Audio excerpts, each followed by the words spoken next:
Let's check out this episode and dive into the behind the scenes for this week, specifically including all the new clothes that the disciples and the ladies are all wearing. Why do they have new clothes? Why is this important? Well, it is really, really important. So let's dive in. Here we go. My new look. Oh my, what's happening? It's also my old look because it was the dress I wore in the Messengers. We'll talk about that in a second as well, but that's really cool. So Mary keeps this dress for like 15, 20 years.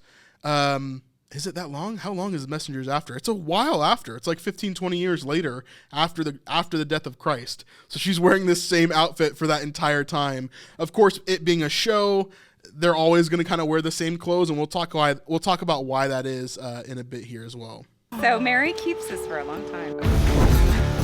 So today we walk into the Sanhedrin and bam, a face-off between the Pharisees and the Sadducees. So we called this ahead of time a few weeks ago, like a month, maybe 2 months ago. We talked about this exact scene, how it was going to be a battle between the Pharisees and the Sadducees.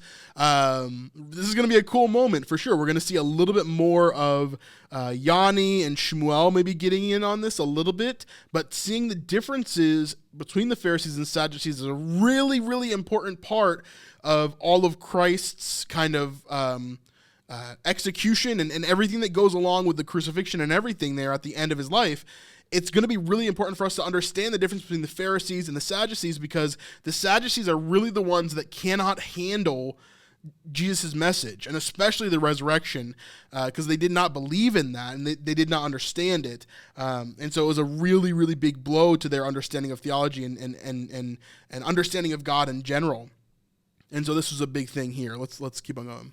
It's looking a little intense right now. Rabbi Gadara, you, my friend, are wrong. For the first time, we're going to get to see the Pharisees and the Sadducees debating what they believe. And we got the opportunity to talk to Shmuel and a brand new character to get us prepped for this debate. Gadara. Gadara. Let me say that again. Yeah. Gadara. Gadara. That's an interesting name. Very, very cool. Should be fun. I wonder how much of a permanent character he's going to be, if he's going to be an actual part of the show, or if this is just a couple scene thing that he's going to have here, or is he going to be the Sanhedrin that kind of like helps to lead everything going on and become a real antagonist for everything, kind of taking the place of Shmuel in a way would be really interesting. I don't know. Licha, you play Gadara. Sean, you play Shmuel. You're a Pharisee, you're a Sadducee.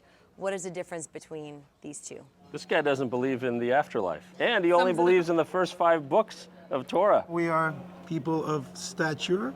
That was a dig. The Sadducees' wealth and social status make your interpretation all too convenient. So it's cool that we get to see Yanni and Shmuel kind of getting in on this argument. But like he's saying there, the Sadducees would have been the elite class of the Jews, right? They're like the higher ups, the, these aristocratic almost people in the context of Jewish faith there. People of the same faith who have substantially different views. Yeah. I like his long things that he has. It reminds me very much of modern kind of Orthodox Jews, how they have those long hair that come down on the side of their face. Really interesting there. It's not a new thing. It shows you like the splintering that happens among any community as it grows. They want to be together, but they want to be together in common ground that they can't find yet. The way you learn about anything is by talking about it. I know for myself, I only find out what I actually believe when I share it with others and I see it tested and people push back. So unless you talk about things, I don't really know that they're your own ideas. I don't know if this is, I don't know if I agree with that 100%. I do agree that you should question and have understanding, but that's not where I get my understanding from or where I get my faith in my ideas. Where I get my faith in my ideas is from Scripture. And so I really sit in that rather than because I won an argument, that means my ideas are correct. It's not necessarily how I would see it.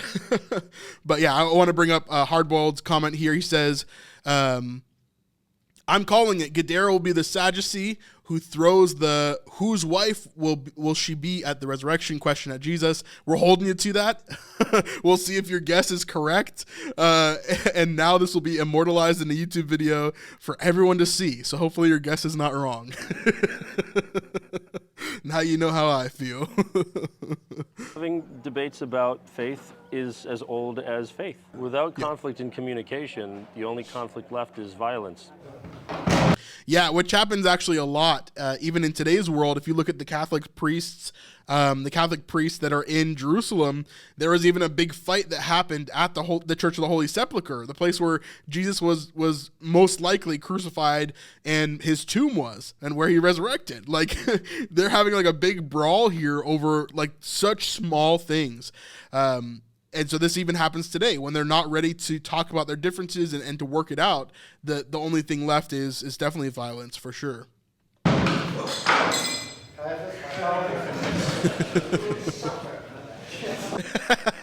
You will suffer for that. And it feels like a setup too. We're setting up this world for the Messiah to come in and disrupt it and make it better. This scene touches on the importance of debating in good faith, that if you're going to have a discussion, don't be mean, don't go to insults. Are you an amputee because your arguments have no legs to stand on? I wonder if that's an actual part of the show, because that seems like a weird diss. I don't know. It'll be interesting to see how this scene goes. Like, is it actually like a debate scene where we're seeing them go back and forth, or is it like a montage of certain moments during that? I don't know. And you could slow that line down a little bit, though. Okay. Confused times, troubled times. It felt like it was kind of in the same rhythm as the rest of the scene. I think it's okay to slow things down. Shmuel and Yusuf in the temple together? What brings you guys together in Jerusalem? We heard there was a... Dude, Sean is being so, like... he's being so cryptic this whole season. He is definitely going to be a follower of Jesus. Like 99.999%. Because the way that he's talking... like, he's definitely been changed by Jesus, is at least like interested, but I think he's going to be on the side with Yusuf, like really working towards that. It's going to be a complete change, I think, for Shmuel in this season. Should be interesting. I don't know. I just my guess, but you know what Dallas says about my guessing, right? I wish you weren't quite so good at your guessing. You're clearly the best. So we'll see if that's correct too. The sale at Shallmart and at Cott's Aqueducts and Beyond. That, by the way, is the Herodian Staircase, which Shmuel references last season as well. And at Cott's. Right here. This is the Herodian Staircase. So on the right side of, this is the Temple Mount right here where they're showing this. And then on the right side over here is, you're getting towards the southern steps of the temple where you would go into the temple. And then on the left side here is the Western Wall where people pray today. You know, because it's the closest place you can get to the Holy of Holies, basically. So you have people over here on this left side that are always praying and putting little notes in the wall and stuff. Same place we know today, for sure. Aqueducts and Beyond. Needed to take advantage of that sale. So as we're watching the debate rage on, I'm looking around and I notice a tripod with a pillow for the camera, which to me is odd. So we use these pillows. This one we call the pickle because it's green. BCAM has an orange one called the pumpkin. We use them to keep the handheld feel that the show is known for without the cameras being stuck on a tripod. There's just a little bit of reality feeling to it. Do you like the stuff you see? Like, comment, and subscribe for more. The disciples just got back from their full week off, first day back, put them to all kinds of physical labor. So the scene seems incredibly simple, but it's not. We got the overall day of everybody threshing the wheat, whatever that whole process. So this location, we're going to hear it in a second. He actually says it in this behind the scenes. We talk about the different locations that they're actually going to, that everybody's going to in this season. They're going all over the place, from Tel Dor to Caesarea Philippi to Jerusalem to Perea. And this, we actually get confirmation, is the Perean village that they're a part of. So I wonder why they're here, why they're doing manual work, who this is for. But this is also, it seems, the location in which they actually change costumes as well.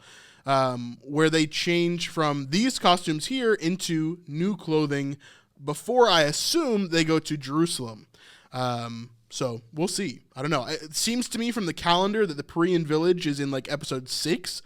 And so I'm assuming they change clothing in like episode 6, episode 7, or episode 8.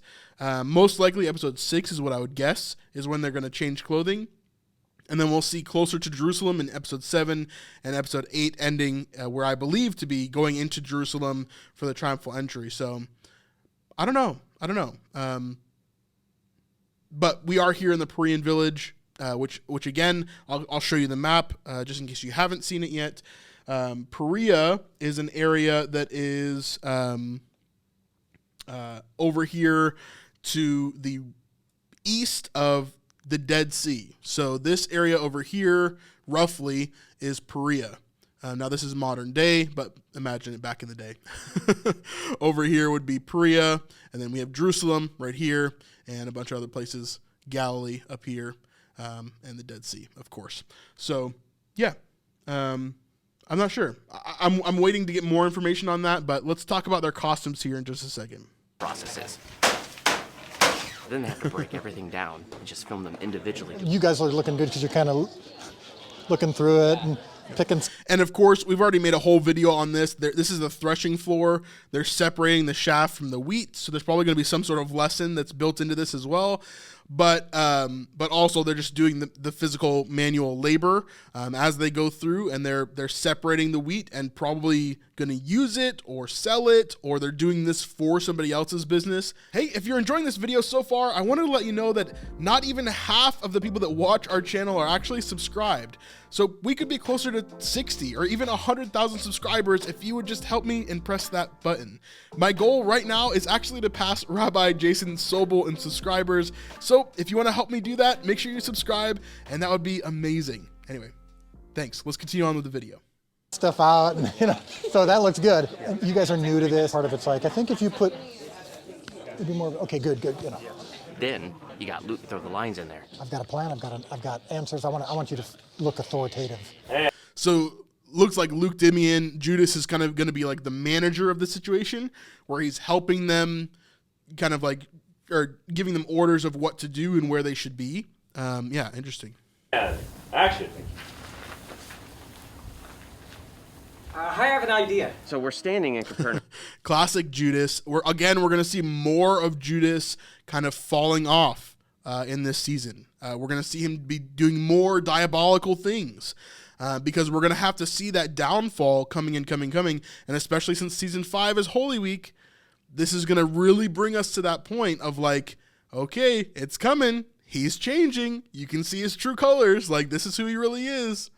City. This scene is taking place in a completely different village. How have you taken this part of the set and made it look like not Capernaum, where we are all the time? So we've added this wall that we're standing right in front of, the wall and the door, and then across the courtyard we've added another one, sort of close in this area. Last season, this same piece of real estate was Jairus' house, and now we're in the Perean village for season 4. Each different set has its own focal point, which allows you to put the camera in a different spot, gives you a whole new vocabulary in that space. This is one of the main reasons why it was so important for them to finish the Capernaum city in Texas, because they have so much control to make this not only look like Capernaum, but they also make it look like any other city they want to, right? They have a ton of interiors that can be used for different things, such as the Jerusalem Sanhedrin, which they've used the regular synagogue in Capernaum for many times. Or this situation here where they're adding walls and making it look completely different.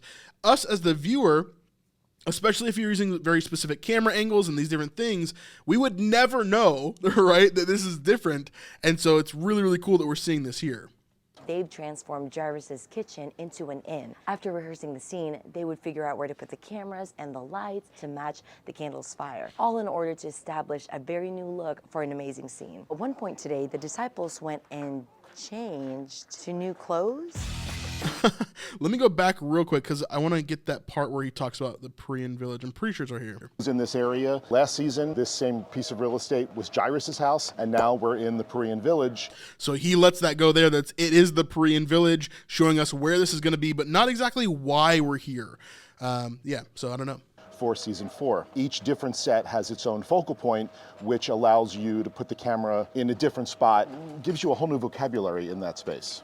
Now, one of the reasons why I think that they're in Perea is because of John the Baptist. Now, John the Baptist dies in episode 1, but then later on in episode 6 or episode 5 in that area, we're going to see Jesus and the crew go to Perea and start doing all these different things. I think this is how King Herod is going to hear about Jesus doing the things that he's doing, and King Herod is going to believe that Jesus is John the Baptist come back from the dead. Okay, so that is why Perea is so important, because I think this is going to connect them to Herod, and then it's going to start the whole thing in motion of Herod seeing Jesus and all these other things kind of coming into play. They've transformed Jairus' Let me bring this back up. his kitchen into an inn. After rehearsing the scene, they would figure out where to put the cameras and the lights to match the candle's fire, all in order to establish a very new look for an amazing scene. At one point today, the disciples went and changed to new clothes. Did you see how she changed the new clothes in that too? That was funny. But here we have the new clothes of the disciples. So let's look at this, and then we'll kind of talk about why this is important. The new little James. My new look. Oh my, what's happening? It's also my old look because it was the dress I wore in the messengers. So Mary keeps this for a long time.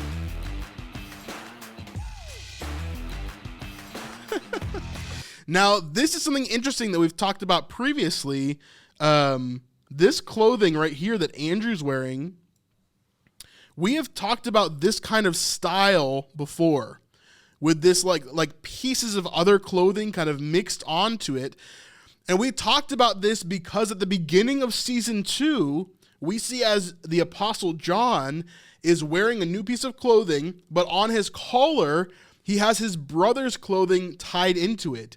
So my theory maybe is that this could be John the Baptist's clothing that he has merged into his own clothing, basically to remember him by, right? That's my theory. It definitely could be if they're following the same kind of motifs that we've seen before. And so let me finish this little section, and then we'll jump into why this clothing is so important. Sometimes we grow up, you know? Judas there, looking very nice, very nice. It even matches his iPhone. Did you see that? Sometimes we grow up, you know? Same color blue, right there.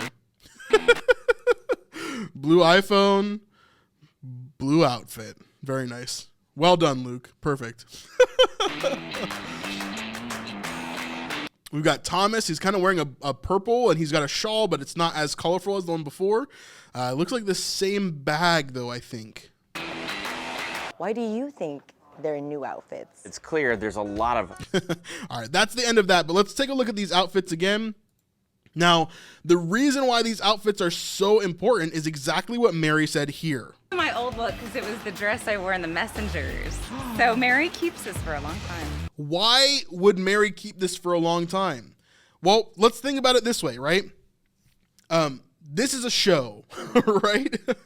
And so in this show, we see very specific things happen in terms of clothing, and especially in The Chosen. This is one of the main reasons that I actually figured out that Mary was going to be in the messengers before it came out. And this is why Dallas said this. I wish you weren't quite so good at your guessing. You're clearly the best. He said that because I guessed that Mary was going to be in the messengers before anybody knew, and it was this huge surprise that was supposed to make everybody a gasp, right?